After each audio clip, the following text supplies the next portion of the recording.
Today we have a 2009 C350. We're replacing the oil level check switch inside of the oil pan. So the oil level check switch is obviously going to be located in the oil pan.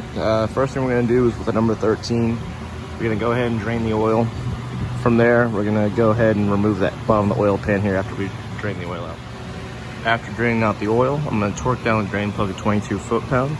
After doing that, I'm going to remove these bolts here with an E10 socket. There's going to be 1, 2, 3, 4, 5, 6, 7, 8, 9, 10, 11, 12, 13, 14, 15, 16 bolts. And then we'll drop the pan from there. So I took off the majority of those E10 bolts and left 4 behind just to hold it in place when I drop the pan. Now with one of the bolts, we're going to go right here and place it in there and just tighten it up to separate it from the pan because it's held in by silicone. We'll go ahead and take it down. So as I tighten this bolt here, the pan will start to separate. As you can see from the top there, it's already starting to do so.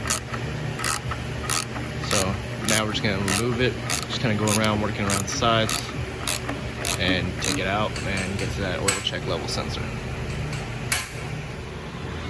Alright, so I have the bottom of the oil pan removed now. As you can see, oil check level sensor is right here. It's held in place by 3 E10 bolts as well, so we're just going to remove those 3 to get it out. Before we do so, go ahead and unplug it right here. So just push the tab in and pull up. Well, I am right-handed, so I need to do that with my other hand. Anyways, so that's how you're going to remove that sensor to replace it.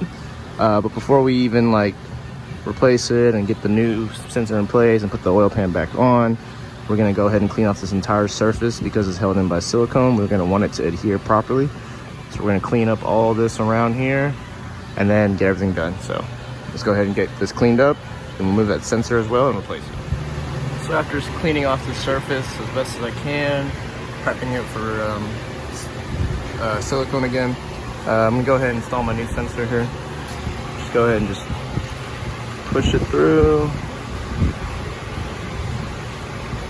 There is a little O-ring on the end. I'll kind of help it keep it in there. It'll just pop in like so.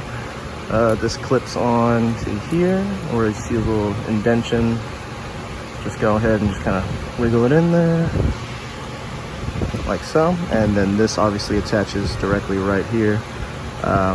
So now what we're gonna do, let's go ahead and get our bolts in, and we're gonna thread it to 14 Newton meters, or also about 10.5 foot-pounds.